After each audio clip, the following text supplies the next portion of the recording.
حضرت محمد صلی اللہ علیہ وسلم کے وصال اور خلفائے راشدین کے مختصر دور خلافت کے بعد بنو امیہ نے مسلمانوں کی حکمرانی کی باغ دوڑ سنبھالی۔ دمشق شام میں مقیم اموی حکومت کو اندرونی دباؤ اور مزاحمت کا سامنا کرنا پڑا، جس کی ایک وجہ یہ تھی کہ وہ عربوں کو اجمیوں پر ترجیح دیتے تھے۔ اسی کمزوری سے فائدہ اٹھاتے ہوئے ابو العباس نے 25 جنوری 750 عیسوی میں امویوں کے خلاف ایک فیصلہ کن جنگ میں ان کو شکست دی۔ اس معرکے کو تاریخ کے صفحات پر ذاب کی جنگ کہا جاتا ہے، کیونکہ یہ جنگ عراق میں واقع دریائے ذاب کے کنارے لڑی گئی تھی۔ اس جنگ کے نتیجے میں عباسی سلطنت کی بنیاد رکھی گئی۔ عباسیوں کی یہ حکومت 5 صدیوں تک قائم رہی۔ یہ سلطنت علم و تحقیق، شاندار دفاع اور اپنے دور کے لحاظ سے جدید سلطنت تھی۔ عباسی سلطنت کے اسی دور کو اسلام کا سنہری دور کہا جاتا ہے۔ مسلمانوں کی اس عظیم عباسی سلطنت کی بنیاد کیسے رکھی گئی؟ اس عرصے کو اسلام کا سنہری دور یا گولڈن ایج آف اسلام کیوں کہا جاتا ہے؟ عباسی دور میں بغداد شہر میں وہ کون سی خوبیاں تھیں جس کی بنا پر اسے علم و دانش کا مرکز قرار دیا گیا، اور اس سنہری دور کو کن سکالرز یا سائنٹسٹ نے رونق بخشی؟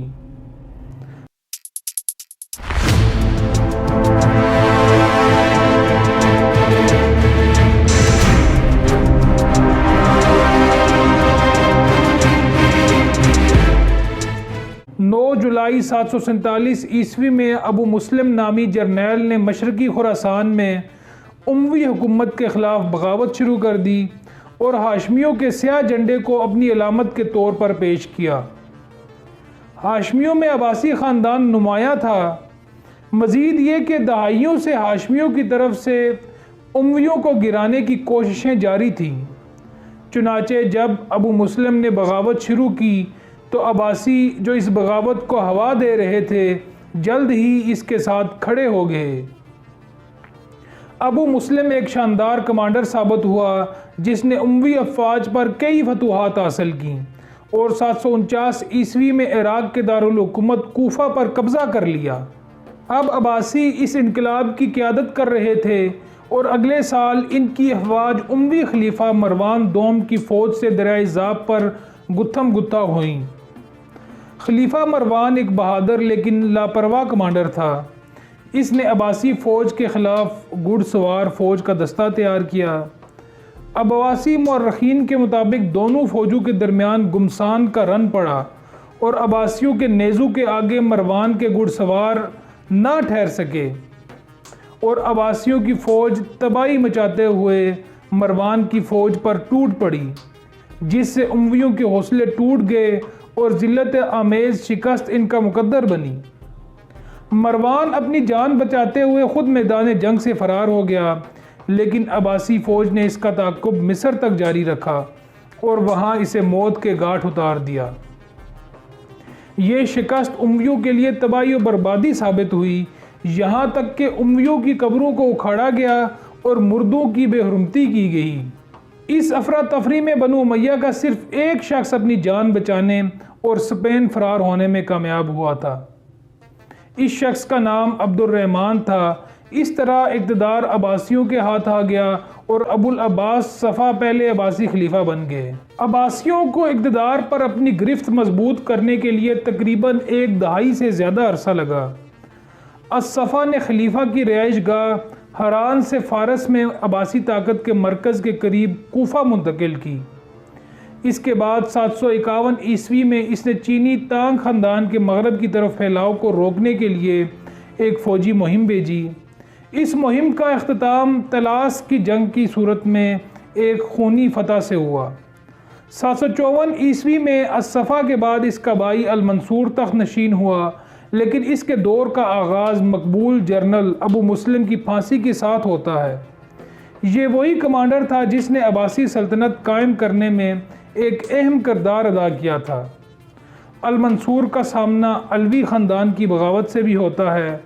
وہ عباسیوں کی بڑھتی ہوئی خاندانی طاقت سے ناراض تھے۔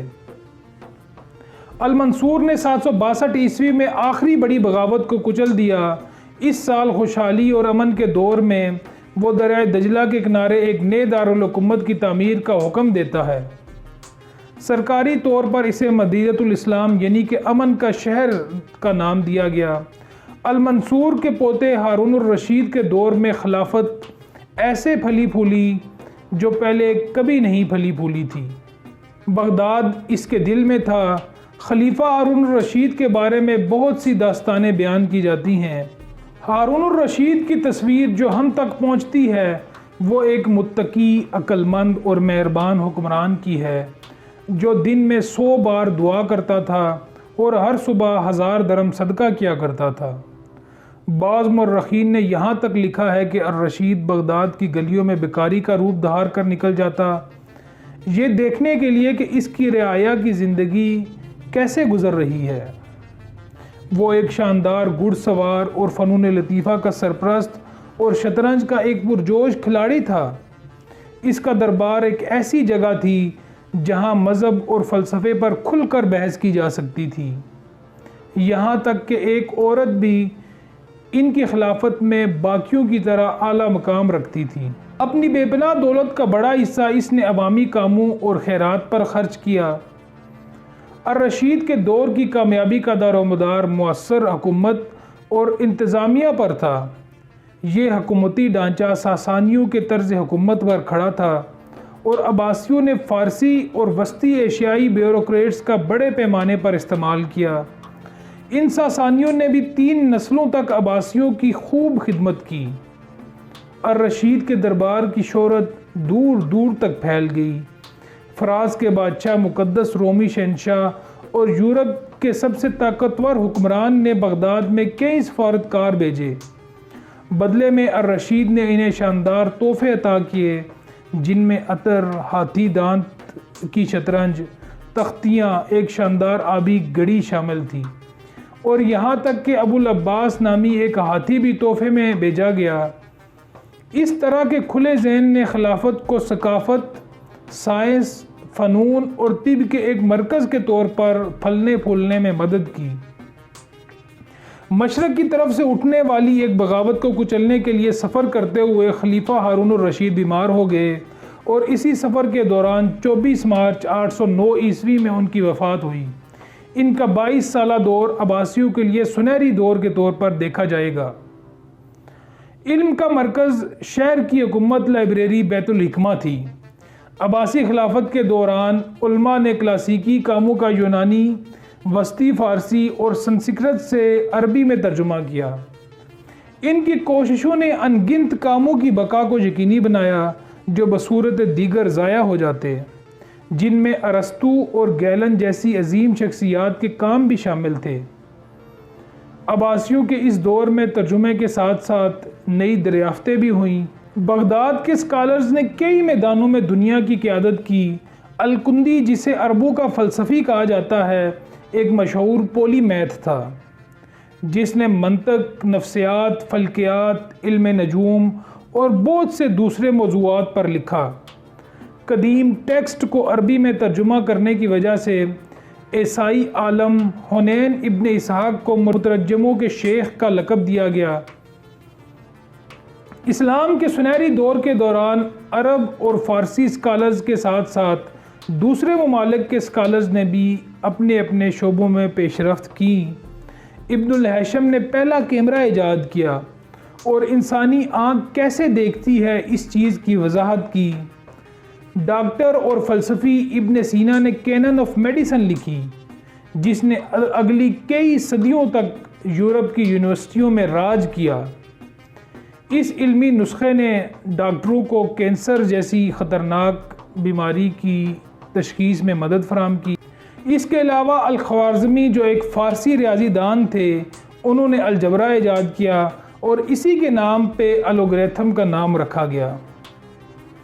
عباسی سلطنت میں آرٹ کو بھی بہت پذیرائی ملی۔ عباسی خلافت کے دوران بغداد میں رہنے والے علماء نے فلسفہ، فلکیات، طب اور بہت سے دوسرے شعبوں میں یونانی اور دیگر عصری علوم کو پریزرو کرنے میں ایک اہم کردار ادا کیا۔ معلومات کو محفوظ کرنے کے علاوہ ان اسکالرز نے اپنے شعبوں میں نئی بصیرتیں فراہم کی اور بالآخر اپنی دریافتوں کو یورپ تک پہنچایا۔ اسلام کے سنہری دور میں معتزلہ اور اشعری جیسے افکار بھی پروان چڑھے اور اس دور میں ان دونوں اسکول آف تھاٹ کے درمیان شدید بحث و مباحث ہوا کرتے تھے۔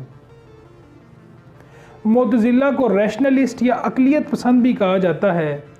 فکر کا یہ دہارہ 9ویں صدی میں بغداد میں پروان چڑھا، لیکن اس کے اثرات 12ویں صدی تک جاری رہے۔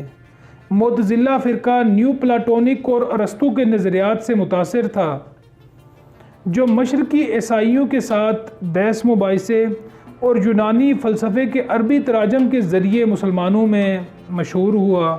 تاہم عقلیت پسندوں کو یہ سمجھا جاتا تھا کہ وہ وحی کو عقل کے ساتھ ہم آہنگ کرنے کی کوششوں میں بہت آگے نکل گئے ہیں، جس کی وجہ سے انہیں معتزلی یا معاشرے سے نکلنے والے کا نام دیا گیا۔ معتزلہ کے نظریات کے رد عمل میں ایک اور فکر نے جنم لیا، جس کا بانی ابو الحسن الاشعری تھا، اور اس اسکول آف تھاٹ کو اس کے بانی کے نام پر اشعری کہا جاتا ہے۔ چین میں کاغذ سازی اشرافیہ کے لیے مختص ایک لگژری تھی، لیکن عربوں نے بڑے پیمانے پر کاغذ تیار کرنے کا طریقہ سیکھا اور پیپر ملیں قائم کی، جس سے علمی دنیا میں ایک انقلاب آیا اور کتابوں تک رسائی ممکن ہوئی۔ یورپیوں نے یہ کاغذ سازی کی مہارتیں عربوں سے سیکھی۔ عباسی خلافت نے شاہراہ ریشم پر اپنی پوزیشن سے فائدہ اٹھایا۔ شاہراہ ریشم یورپ اور ایشیا کو جوڑنے والے تجارتی راستوں کا قدیم نیٹ ورک تھا۔ تجارت اسی راستے سے ہوتی تھی، جیسے ریشم، مسالے، ہاتھی دانت، قیمتی پتھر اور یہاں تک کہ اچھی نسل کے گھوڑے بھی اسی راستے سے ٹریڈ ہوتے تھے۔ اس تجارت کی حوصلہ افزائی کے لیے عباسیوں نے مسافروں کے لیے آرام کے لیے نئی سڑکوں کے ساتھ ساتھ سرائے یعنی کہ موٹلز، شفاخانے اور کنویں بھی تیار کیے۔ نئے آئیڈیاز اور ٹیکنالوجی بھی شاہراہ ریشم کے ساتھ ساتھ بہنے لگے۔ دوستو، اسلام کے سنہری دور اور عباسی سلطنت کا مرکز بغداد شہر تھا۔ آئیے جانتے ہیں کہ اس وقت کا بغداد کیسا تھا۔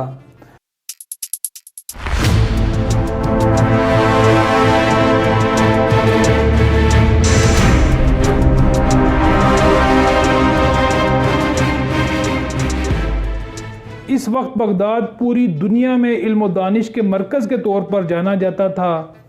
بغداد جغرافیائی طور پر یورپ اور ایشیا کے درمیان واقع تھا، اور یہی بات اس کو تجارت اور آئیڈیاز کے تبادلے کے لیے ایک اہم علاقہ بنا دیتی تھی۔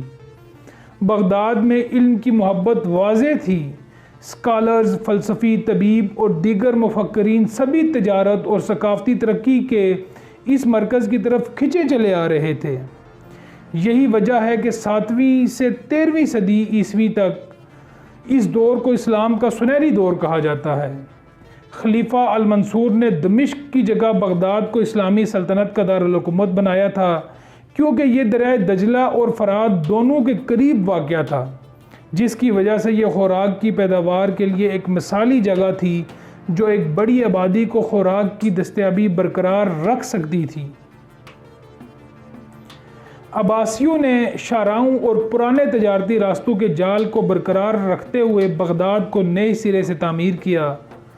بغداد کے راستے تجارت کی جانے والی چیزوں میں ہاتھی دانت، صابن، شہد اور ہیرے شامل تھے۔ بغداد کے لوگ ریشم، شیشہ، ٹائلیں اور کاغذ بناتے اور انہیں ایکسپورٹ کرتے تھے۔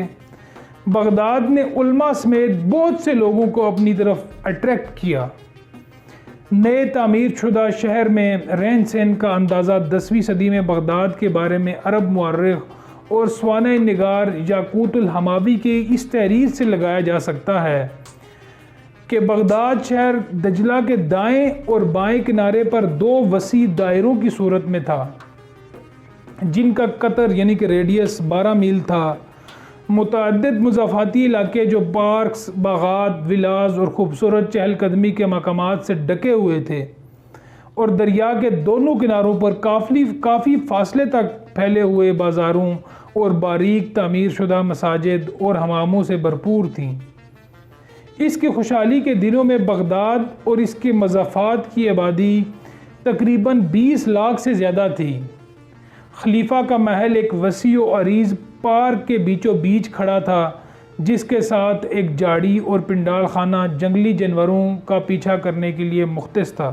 محل کے صحن میں باغات تھے اور اسے پودوں، پھولوں اور درختوں، حوضوں اور چشموں سے مزین کیا گیا تھا، جس کے چاروں طرف مجسمہ سازی کی گئی تھی۔ دریا کے اس کنارے بڑے بڑے بزرگوں کے محلات تھے۔ بڑی بڑی گلیاں جن کی چوڑائی تقریباً 40 ہاتھ تھی بغداد شہر میں موجود تھیں۔ ناظرین، پاکستان کو آج شدید معاشی مسائل کا سامنا ہے۔ آئیے پاکستان کی معاشی تاریخ پر ایک نظر دوڑاتے ہیں اور وزڈم ڈائری کی economic history of Pakistan series دیکھنے کے لیے اسکرین پر موجود لنک پر کلک کریں۔